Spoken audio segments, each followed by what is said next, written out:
Convierte tu cerebro en una super máquina de aprender. Mi nombre es José David Bazán.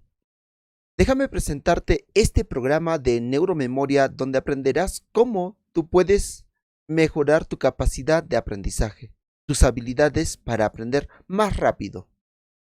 Pero déjame contarte esta historia. Hace unos años atrás, en los circos entrenaban a las pulgas, pero para entrenar lo que hacían es poner a la pulga dentro de un vaso. Encima del vaso colocaban un vidrio y permitían que la pulga saltara. Al inicio la pulga tenía que chocar a la parte superior, golpeaba, pero después de un tiempo la pulga ya no saltaba hasta la parte superior sin necesidad de chocar al vidrio. Entonces, después de un muy buen tiempo, quitaban el vidrio de encima y la pulga estaba entrenada. ¿Pero por qué cuento esto? Porque muchas veces a nosotros nos dicen que tenemos una limitación en el aprendizaje, tenemos una limitación en el conocimiento. Pero yo les diré que no es así. Solo son cosas que nos han venido de afuera y que nos han hecho creer que esta es nuestra máxima capacidad de aprendizaje. Hoy vamos a hablar de lo que es memorismo pasivo y la memorización activa. El memorismo es una práctica que no es tan buena para el ser humano. ¿Por qué? Porque está hecha a base de repeticiones sin sentido. Es decir, como un loro cuando repite una frase que tú le dices, tal vez no entienda, pero lo repite. Mientras que la memorización activa usa una o dos lecturas para retener todo lo que se lee o todo lo que se aprende. En el memorismo pasivo normalmente no hay comprensión de lo que se lee, mientras que con una memorización activa uno tiene que comprender y luego retener. No se desarrolla la sintetización con el memorismo pasivo, mientras que con la memorización activa uno tiene que desarrollar la sintetización. El cerebro aproximadamente, según algunas teorías, esto no es del todo así, a ciencia cierta, tiene 100,000 millones de neuronas y cada una puede tener más o menos 10,000 conexiones sinápticas. Estamos hablando de 100 trillones de conexiones sinápticas de forma simultánea. Podemos guardar hasta 280 trillones de bits de información. Se hicieron estudios en Estados Unidos y una revista sacó que decía, para saturar la memoria tendría que pasar 1500 años de vida. Claro que nadie vive esa cantidad. Y guardando cada segundo de las 24 horas del día para saturar o para completar y para decir ya no alcanza más espacio para más información. Y como les repito, no hay ser humano que viva esa cantidad de años. Solo el 2% de todo el cuerpo, de la masa corporal, el 2% es el cerebro, pero es la que más consume. ¿Y cuánto consume de energía? El 20%.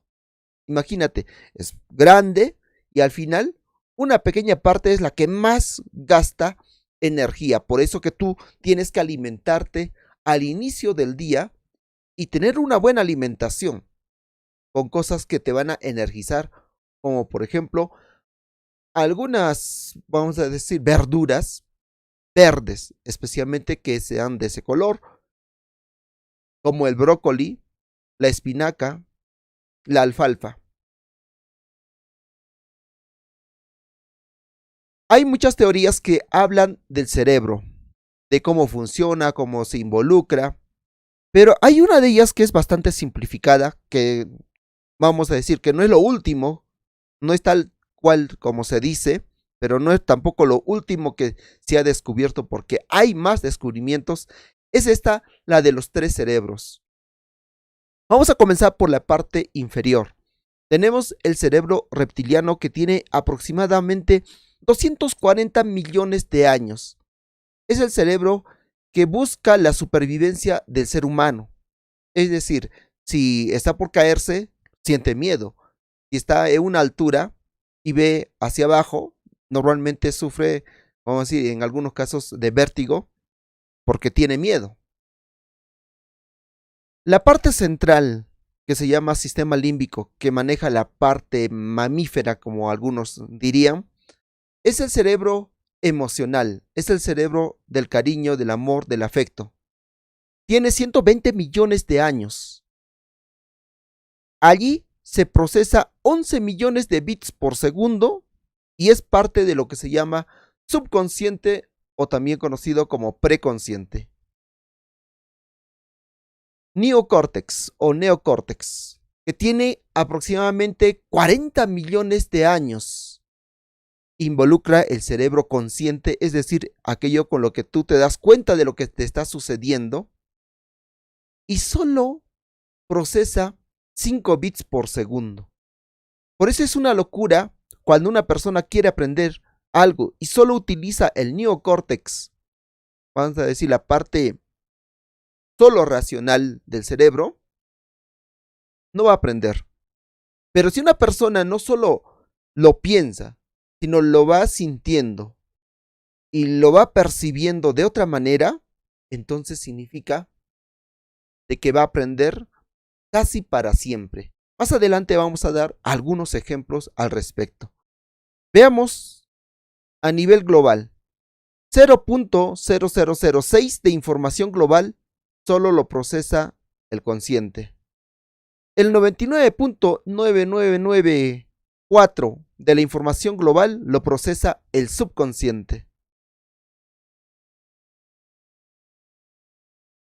Hay un proverbio chino que dice: lo que oigo, lo olvido. Lo que veo, lo recuerdo.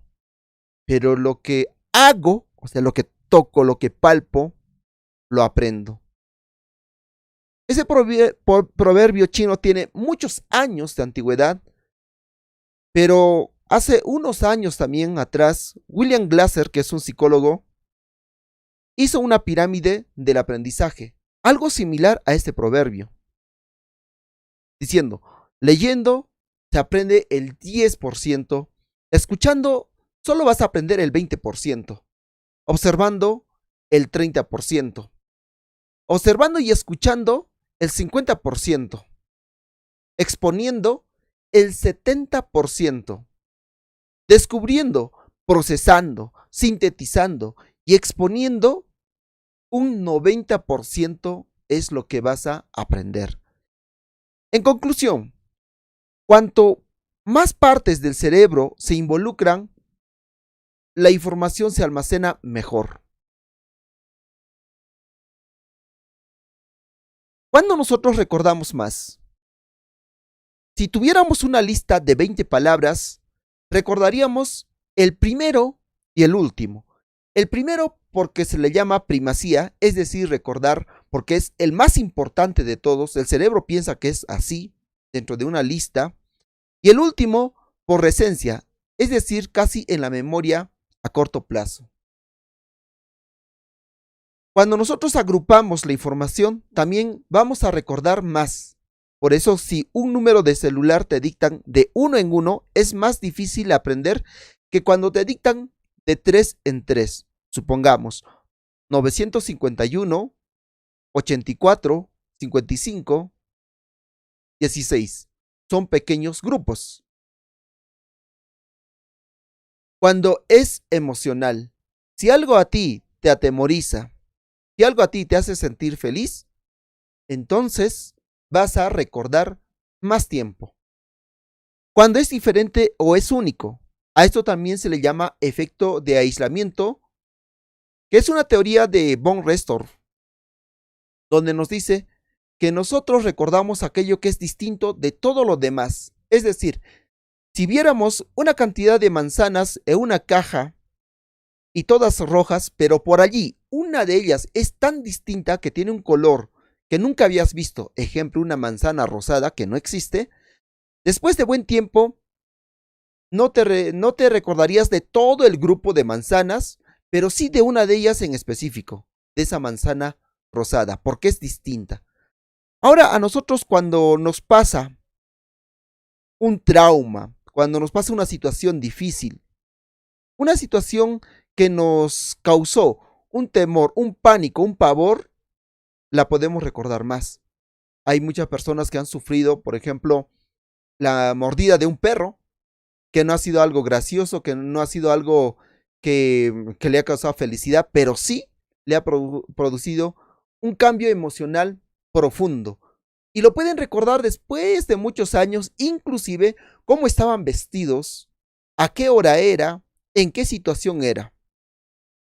Y aunque, como te decía, aunque pasen 20, 30 años, seguirán recordando esa situación porque uno, es distinto de lo demás y dos, porque es sumamente emocional. Cuando la información es familiar, es decir, que es un tema que constantemente lo estás manejando, que lo estás leyendo, que es parte de tu entorno, es más fácil aprender. Ejemplo, en una familia donde los jóvenes o los niños están en un entorno de puro médicos y el tío es médico, el abuelo es médico, el papá es médico, la esposa es médico, todos son médicos, normalmente el niño se va a familiarizar más rápido con ese tipo de lenguaje. Cuando es visual, también nosotros recordamos, pero ¿en qué sentido estamos hablando en esto? Visual, físico. Supongamos que tú entras a una casa, miras la casa donde está ubicada el baño, la sala, vamos a decir, la cocina. A unos cuantos segundos, te puedo asegurar que tú ya sabes cómo salir de esa casa, si buscar el baño o no buscar el baño. ¿Por qué? Porque somos sumamente visuales. El 80% de nuestra capacidad retentiva es visual, espacial. Cuando conectamos con aquello que nos gusta, si algo nos agrada, por ejemplo, un curso, de todos los cursos que estudias en el colegio, en la universidad, hay uno que te encanta, que te gusta, es con eso con el que te conectas y te vas a recordar por más tiempo todo lo que se diga y todo lo que te enseñe el profesor, el docente. Pero si es todo lo contrario, no conectas con esta información, simplemente la vas a rechazar y no vas a aprender como se debería de aprender. Cuando asociamos, que es lo último para el tema del recuerdo, una persona se presenta, te da el nombre Antonio. Entonces, Antonio tal vez es un nombre que conocías hace tiempo de un amigo y empiezas a relacionar. Entonces, dos nombres asocias y dices Antonio de esto. Ejemplo, Lima, que es la capital de Perú, pero te recuerda a la lima, que es una fruta. Y si tú asocias ambos, vas a recordar mejor. Entonces las personas dicen eso, no. Me presentaron este nombre, ahora voy a recordar pensando en tal persona. Están asociando. Si eso solo buscaras la forma de asociar en cualquier tipo de situación, de lectura, de contenido, de un material de estudio, podrías recordar mejor. Entonces te invito a que hagas todo este trabajo que te estoy mostrando. A continuación, te voy a presentar varias figuras. Quiero que la mires durante unos cuantos segundos, pauses este video y trates de memorizar tal cual estaba.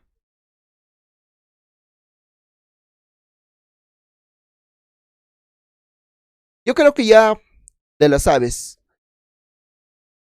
Empieza a dibujar en un papel o mentalmente todo lo que habías visto.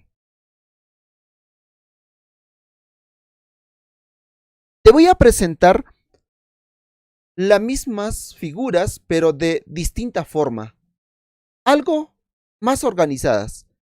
Y puedo asegurarte que solo durante 3 segundos que lo mires vas a poder recordar mejor.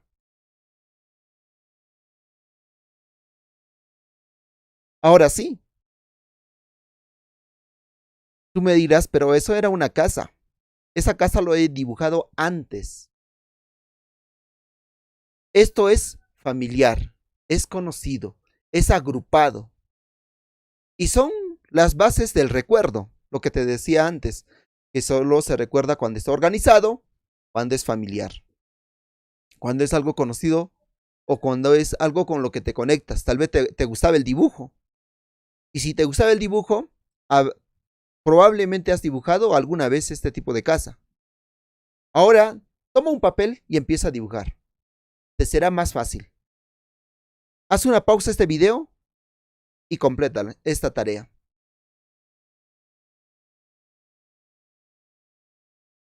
Vamos a seguir haciendo estos ejercicios. Memorízate cada número y su símbolo que se encuentre en la parte de abajo. Te voy a dar 10 segundos.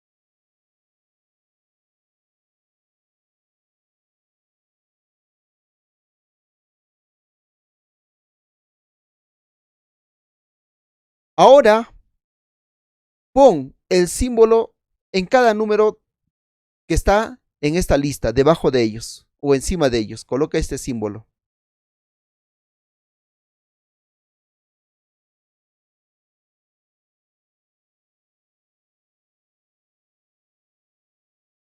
Te voy a mostrar de otra manera estos símbolos. Si te percatas, este símbolo es un pedacito del número 1 que encierra el número 1. El número 2 se parece a una U y justamente es la que encierra al número 2. Ahora, estos números están organizados y están organizados con algo que es familiar para ti, que es como está organizado el teclado de tu número de celular o de tu celular. No necesitas ver mucho tiempo. Puedo asegurarte que sin necesidad de retornar a la anterior figura, ya puedes colocarle el símbolo a cada uno de estos números. ¿Qué hice? Mandarte información de una manera organizada y familiar, tanto así que, aunque tú no quieras, igual lo has aprendido y se te ha quedado grabado para siempre. Entonces, si tú tuvieras así un docente que, vamos a decir, maneja bien la información, sabe, inclusive el docente, cómo meterle la información al alumno, aunque él no lo desee, pero que se recuerde para siempre. Si solo buscaras de esa manera para que tus alumnos recuerden mejor, lo harías, si es que tú eres docente. El uso correcto de los hemisferios consta de lo siguiente. El izquierdo es para comprender la lógica, la matemática, cómo está organizado, mientras que el cerebro derecho guarda la información de manera larga y prolongada, es la manera creativa. Siempre hemos dicho el izquierdo va a ser para entender lo que estás leyendo, para entender lo que te está diciendo el profesor, y el derecho es para guardar más información a largo plazo. En Estados Unidos, a Ron White, que es campeón de memoria, estando allí y ha sido campeón casi llegando a buenos puestos en la World Memory Championship, que es el campeonato mundial de memoria, a él le hicieron un escáner cerebral mientras memorizaba 100 palabras. Ninguna de ellas se olvidó, todo en forma correcta, inclusive en la posición que se encontraba cada una de las palabras. Lo mismo hicieron a la par al que le estaba entrevistando. Le hicieron memorizar. No recordó muchas palabras. Y las que recordó de manera desorganizada. Es decir, no estaba en su forma correcta. No estaba en la posición correcta. Ahora, ¿cuál es la diferencia?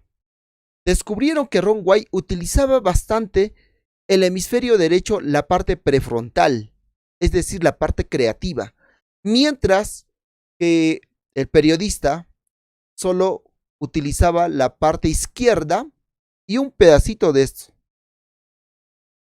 La masa cerebral, vamos a decir, del hemisferio derecho que utilizaba Ron White, estábamos hablando de hasta un 13% a un 15%, mientras que el otro personaje solo utilizaba menos. Inclusive se llegó a descubrir que posteriormente Ron White utilizaba hasta el 30% de su hemisferio derecho. Mientras que, como te decía, una persona utiliza el hemisferio izquierdo, o sea, solo trata de entender, pero no lo imagina, no lo recrea dentro de su mente, no retiene la información como se debe. Gran descubrimiento. Nuevamente te repito, entiende con el hemisferio izquierdo y retiene con el hemisferio derecho, que es la mejor forma de aprender. Se habla mucho de la curva del olvido. A finales del siglo XIX, el psicólogo alemán Hermann Ebbinghaus ponía un grupo de palabras, o mejor dicho, de letras sin sentido a las personas para que la pudieran memorizar. Y él descubrió que pasado 20 minutos, el 42% de todo lo aprendido se olvidaba. Pasaban 24 horas, es decir, todo un día, y el 67% de todo lo aprendido lo olvidaban.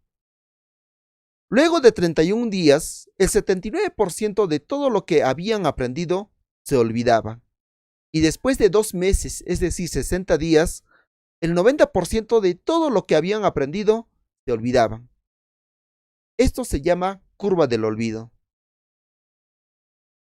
Por eso es importante que las personas repasen la información, por más técnica que utilicen. Pero ¿en qué ayuda vamos a decir, este repaso? Que de alguna manera lo vamos a decir más adelante, que es el repaso espaciado. ¿Cómo funciona?